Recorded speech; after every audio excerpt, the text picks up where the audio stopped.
So guys, may problema tayo. Bali namalya yung ating makina, bigla na lang namalya nung umarangkada tayo. Ayan oh. Tapos yung kanyang minor, malikot. Tapos palyado yung tunog dun sa tambucho, tapos yung makina natin ma-vibrate. Kala ko sa transmission na yung problema. Ito, palyado, wala siyang check engine. Ayan oh. Palyado yung tunog ng ating makina. So ito guys oh. Palyado, malikot yung makina. So wala naman siyang check engine, wala namang umilaw. Kung ano yung nagmi-misfire na cylinder, bigla na lang siyang namalya. So ngayon titingnan natin kung ano yung problema. So iskanin natin yan, try natin itong hugutin. Pagka naging maganda yung andar, ibig sabihin map sensor yung problema. Ayan. So ganun pa rin, malikot pa rin yung makina. Ganun pa rin, kahit tinugot natin, so wala ditong problema sa map sensor. So titingnan natin kung ano talaga yung problema niya, ba't siya biglang namalya. Dito matagal ko na itong nararamdaman, kala ko dati sa transmission ang kanyang problema. Kasi parang ano siya nag-jerk. Parang nag-slide, pero hindi naman pala sa transmission yung problema niya. Ito na, pumikay na yung siguro ko isa dito sa cylinder na ito, kasi 6 na cylinder to. So di natin alam kung dito lang sa harapan, sana dito lang. Kasi pag sa likuran, ang gagawin natin, babaklasin natin yung buong intake manifold para ma-check din natin yung tatlong ignition coil, tapos yung spark plug doon sa ilalim ng kanyang intake manifold. So sana dito lang sa harapan. So troubleshoot na lang muna natin yan.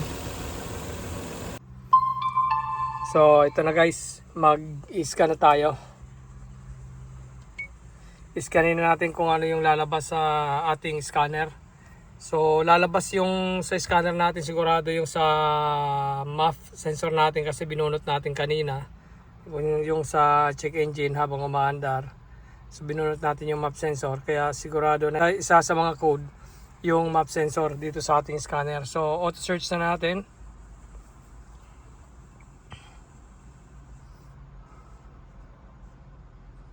Nag-search na siya ng VIN number. Ayan, okay. Tapos antayin lang natin. Nag-search pa. Okay, automatically search. Confirm. Yes. Tapos health report. Tingnan natin kung ano yung apat na yan na code na yan. Tingnan lang natin. So isa sa mga code niyan yung sa MAF sensor natin. So ayan na nga guys, lumabas na yung fault code niya. P0306. So cylinder 6 misfire. So itong cylinder 6 na to, nasa labas lang to, kasi yung pinakaharapan na cylinder niya bali 246. So ito yung sa last na cylinder. So meron tayong misfiring doon. Pwedeng ignition coil or spark plug yung ating problema. Tapos yung map sensor, kasi binunot natin. Sorry, napindot. Cancel. Okay, tapos yung I80 sensor, kasama niya kasi binunot natin yung MAF sensor So nag-iba yung mga reading, kaya umilaw yan. Air and fuel ratio, so yan. Maraming lumabas na code dahil nga binunot natin yung MAF sensor. Pati yung sa air and fuel ratio balance, bang 2 1T. So yan ang mga code niya. Picturean lang natin yan para pag in-erase natin, makita natin kung ano yung trouble code na may iwan. Picturean lang natin. So okay. So ayan guys, bali 4 na code yan. Map sensor, circuit bank 1 passed. Tapos yung cylinder 6 misfire. Tapos yung I-80 sensor circuit bank 1, air and fuel ratio balance bank 2. So yan, tapos meron din tayo dito na sa anti-braking system kasi yung nagugot nga tayo ng map sensor, so ilaw din yan. So C1130 sa anti-lock braking system, ABS. Bukod dyan, wala na. So yun lang. I-clear lang natin yan, tapos titingnan natin kung ano yung may iwan. Right? So ayan guys, clear na natin. So tingnan natin kung ano may iwan dyan. Papandarin natin ulit yung ating makina. So normal na lahat, wala na pati yung kanyang misfiring. So cylinder 6 naman yung ano niya, tinuturo niya. So isang cylinder lang naman yung may misfiring. So yun yung matagal ko nang nararamdaman, nakala ko ay nagji-jerk yung ating sasakyan dahil sa transmission. So sana ito na nga yung problema niya. Maganda kasi nasa labas lang yung cylinder na yon. Tuturo ko sa inyo mamaya kung ano yung cylinder 6 na yon. Okay, kasi ang makina natin ay 6 cylinder. So papakita ko sa inyo mamaya. Pandarin muna natin. So start na natin. Ayan, palyado. Palyado talaga. Ayan o. Nag-vibrate yung ating makina. Lalo na pag nag-arangkada tayo, mararamdaman natin walang hatak. Tapos talagang kumakadyot-kadyot yung ating sasakyan. Ayan o, pag nirevolusyon natin o. Palyado.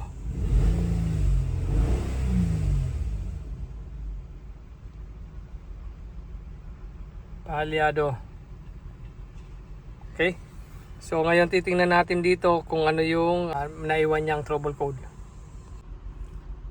So ito na nga guys. Confirm. Cylinder 6 misfire. So P0306. So yan ang trouble code niya. So yan na yung problema natin. So maganda talaga guys na meron tayong scanner. So ngayon bubuksan na natin yung hood. Right, punta tayo dito sa harapan. Tatanggalin lang natin to guys. Ito, may tornilyo dito, isa, dalawa, tapos dito tatlo, tapos doon isa pa. So bali 4 tatanggalin, tapos matatanggalan natin to. Nandito yung kanyang mga ignition coil. Ito yung cylinder 2 na ignition coil. Yung cylinder 1 nandun, bali ang bilang niyan, yung firing order ng ating sasakyan ay 1, 2, 3, 4, 5, 6. So nandito yung cylinder 6 sa part na ito. Buti na lang hindi dun sa loob. Pero pag may time tayo, papalitan natin lahat ng ating spark plug, tapos mga ignition coil para isa na lang nabaklasan. Para sabay-sabay natin yan na papalitan para bago na lahat. Kasi sigurado ako, simula nung ginawa itong sasakyan, hindi pa ito napapalitan. So ayan. Tanggalin na natin yan, tapos papakita ko sa inyo kung ano yung naging problema. Gagawin natin yan, pagpapalitin natin yung spark plug. Tapos pag walang problema sa spark plug, yung ignition coil pagpapalitin din natin. Tapos hugutin natin yung ignition coil, tingnan natin kung mag-iba yung andar. Pag hindi nag-iba yung andar, doon yung may problema. Pag nag-iba yung andar, ibig sabihin walang problema yon. So, okay, baklasin na natin. Ito na nga guys, natanggalan natin yung cover ng ating makina. Tinanggal din natin yung intake dito, yung plastic. Ito yung plastic niya, nilagay natin dito.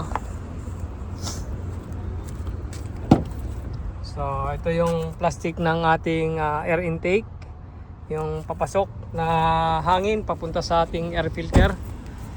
Tapos ito yung cover natin. Yan, so isa, dalawa, tatlo, 4 na tornilyo na numero Gs. Ito yung dalawa para doon. Tapos ito naman yung dalawa para doon sa ating air intake. So dito yung nakasalpak. So ayan, tanggalan natin. Bali ito guys yung cylinder 6. Bali ito 2, 4, 6. Yun doon naman sa likuran, yung sa ilalim nitong air intake, ito yung mahirap. Yung sa ilalim nito bali 1, 3, 5. So yun yung ano niya, yun yung cylinder niya. So ngayon pag nagpalit tayo niyan, ignition coil dun sa likod ng ating air intake, kailangan natin itong baklasin. Tornilyo niyan 1, 2, 3, 4, 5, 6. Tatanggalin natin to ng mga solenoid. So tatanggalin natin yan pag nagpalit tayo. So maraming kailangan tanggalin. Tapos ito naman yung kanyang fuel injector. Ayan. Fuel injector dito sa cylinder na ito na 246. So ito yung may problema natin dito sa cylinder na ito. So pagpapalitin natin tong ignition coil. So ngayon pag hinugot natin na hindi nag-iba yung tunog, ibig sabihin yun yung may problema. Pag pinagpalit natin to na ignition coil na ito, pag lumipat dito yung misfiring, so ibig sabihin ignition coil yung may problema. So ngayon pag hindi siya lumipat, nandito pa rin siya yung misfiring, so ibig sabihin pwedeng spark plug yung problema natin. Or pagka wala dun sa dalawa na yon, pwedeng sa fuel injector or pwedeng loose compression yung ating cylinder. So ganun lang yon. Try muna natin dito yung mga basic muna, ignition coil tapos spark plug yung pagpapalitin natin. So, okay, so tanggalin lang natin to pag palitin natin. Tingnan natin kung mag-iba yung andar. So ito na nga guys, naluwagan na natin, numero G's lang to. Okay, tanggalin natin to. Tapos ito, so luwagan muna natin tong yung socket nya, yung connector dito sa ating ignition coil. Okay, tapos ito rin, press lang, tapos hugot yan. Tapos ito naman, isang tornilyo. Okay, pagpapalitin natin yung ignition coil, lipat natin dito, tapos ito doon. Right, ayan. So mayroong may nakikita ko ditong may sunog yung ating ignition coil. Ito to. Ayan oh, parang nag-skip na yung kanyang kuryente dito. So pagpapalitin natin, kunin natin to. Okay, ito wala. Mainit. So okay, so lagay lang natin dito to. So tingnan natin kung ang misfiring ay lilipat dito sa ating cylinder 4. Okay, kapit lang natin yan. Tapos ito, connector. Tapos panda rin natin. Ito pa, yung connector dito. Alright, so ngayon panda rin na natin. Tingnan natin kung ito ay hindi mag-iiba yung andar. Tapos ito mag-iiba yung andar. Okay, panda rin natin. Layo muna natin dito yung ating mga, ito tanggalin natin to, baka mahigop. Right, tapos okay, wala naman ng mga nakarang dyan. Okay, panda na natin. Start.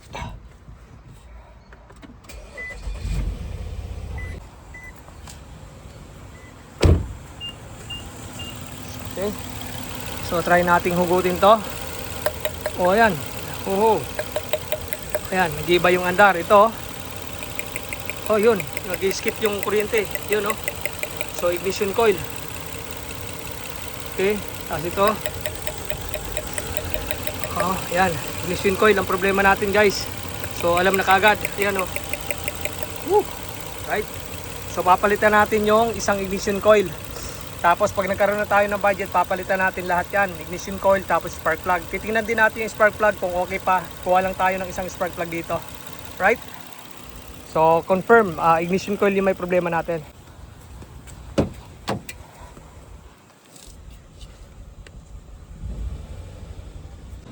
So ayun nga guys, tinanggal natin yung spark plug. Ayos pa tong spark plug, maayos pa yung gap. Mukhang bago naman to, mukhang napalitan na. Iridium ang kanyang spark plug, Denso FXE22HR11. So yun yung number niya. So tingnan natin dito. So ayan guys, oh, iridium. So ito yung part number niya. Ayan. So maayos pa yung kanyang gap. Ayos pa to. So higpitan lang natin to ng ating torque range na 18 foot-pounds. So yun yung higpit dito sa ating spark plug. So okay, so bibili lang tayo ng ignition coil dyan sa Orili. So yun lang, Orili. Ang mangyayari lang, ikot lang tayo ng malayo papunta ron. So medyo malayo lang ang ating lalakarin, pero walking distance naman siya, mga 1 mile siguro. So ayun guys, palitan na natin to na ignition coil. Bibili tayo dyan sa Orili. So ito yung kanyang ignition coil. Bali original pa to, Hitachi Hanshin. Yan.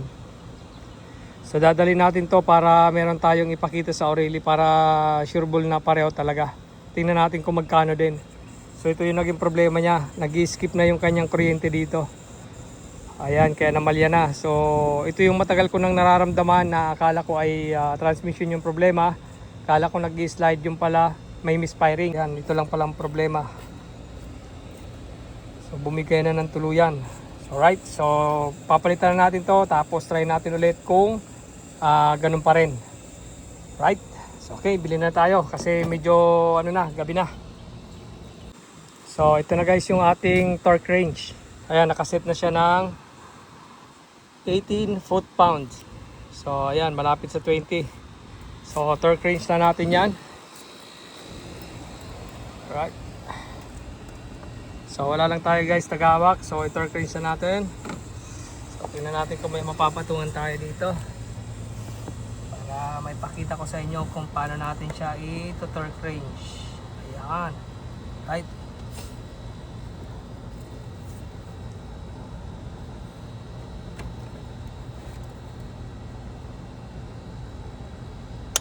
Yun, okay. Nag-click na. 18 foot-pounds. Okay, ayos na yan. Yes.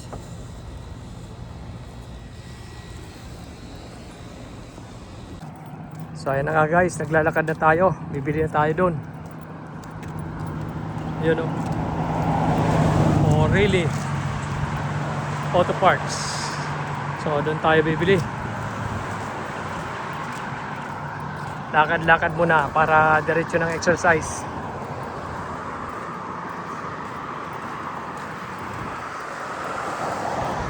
Itong gasolina na ngayon, 3.59 yung regular. Ito yung pinakamurang gasolina. Tapos yung non-ethanol, 4.89. Yun ata yung, hindi ko lang sure kung yun yung diesel. Parang diesel wari yan. Oh really, malapit tayo sa mga Pizza Hut. Ultimate Hot Bundle, 28.99. Lapit lang, Pizza Hut. Gasolinahan, malapit sa lahat. Yan, dun, Biloxi na tower.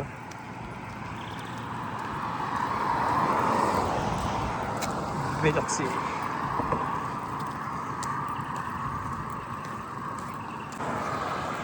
So yan guys yung Biloxi na tower.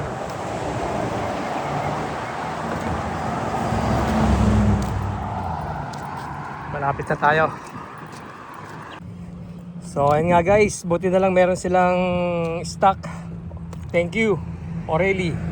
Bali ang price nga pala nito guys ay $89.99 plus tax 6.30. Bali ang binayaran natin lahat ay 96.29. So ayan, parehong-pareho naman yung haba niya. Tapos sinukat na natin. Papakita ko sa inyo ulit mamaya pagdating natin doon sa sasakyan. Papalitan na natin kasi medyo dilim na dito.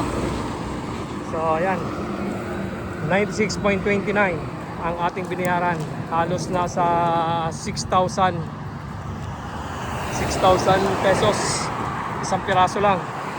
So yung isang set ay nasa 339 point something plus tax pa yon. So siguro ko abutin ng hanggang 350 yung 6 na piraso nitong ignition coil.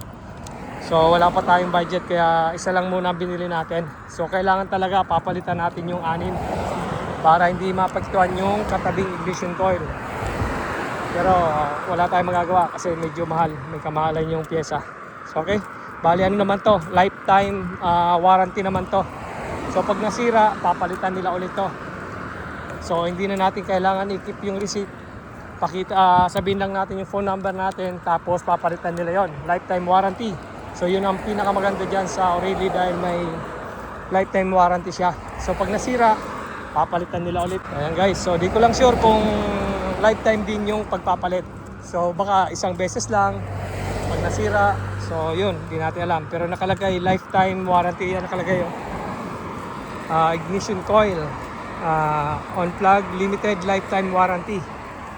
So ayan nakalagay dyan. Alright, let's go. Woo! Exercise. So ayan nga guys, nandito na tayo. Bali ito na yung binili natin na ignition coil. Ayan. Pareho naman yung kanyang lapad. Tingnan natin dito. Yung kanyang lapad. Ayan. Right, pareho. Yung socket niya. Ito. Sa socket. Ayan, pareho naman yung kanyang socket. Tapos yung haba niya. Ayan. Pareho ang haba. Ayan. Ayan guys. So ayan. Papalitan na natin. Tapos try na natin panda rin. Tapos tingnan natin kung may may trouble code pa na lalabas. Right? Palitan na natin. So ito na yung bago. So bali aftermarket lang to guys. Ayan. Lagyan na natin. Okay.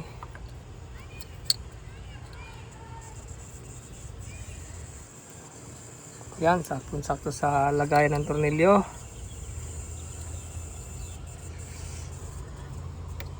Okay, kuha natin yung tornilyo.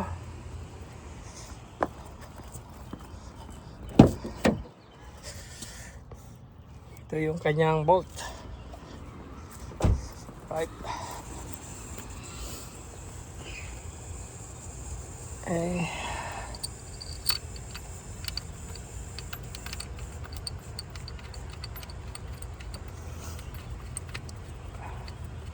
Okay, higpitan na natin yan.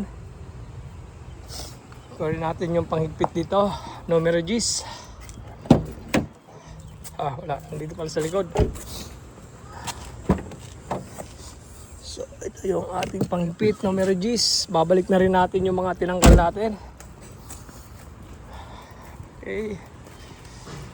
Ito na. Para matry na natin. Pa-try muna natin yung panda rin bago natin ibalik lahat. Okay, yung saktong higpit lang. Yan. Kasi plastic lang tong ating cover, valve cover. So ayan, lagyan na natin to. Alright. Okay, ayos. Tapos panda rin na natin.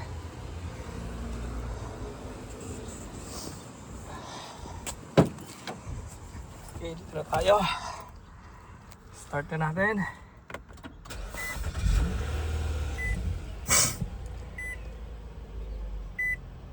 So ayan guys, ayos, smooth na ulit. Smooth na ulit ang ating andar ng makina. Wala na siyang palya. Ayos na yung ating minor. Try nating rev. Ayun, ayos. Wala na yung palya.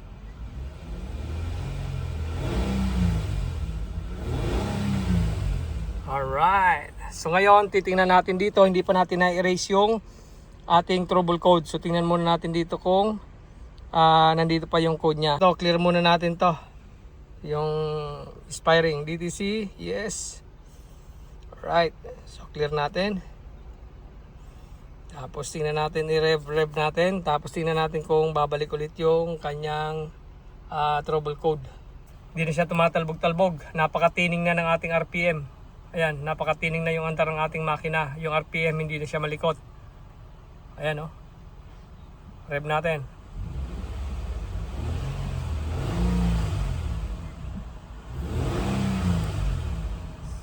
Ayan, ayos. Hindi na pati tumatalbog yung kanyang RPM.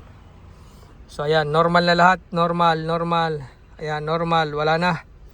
Wala nang trouble code. So wala siyang check engine. Pero pag in-scan natin, meron siyang trouble code. So yan. So kaya nakita natin kung anong cylinder yung nag-inspire. So clear DTC natin ulit. Yan. Bago natin siya tanggalin yung ating scanner. Right, 100% process. Okay, ayos na. Success. Alright. So dito na tayo. Tingnan na natin yung andar ng makina.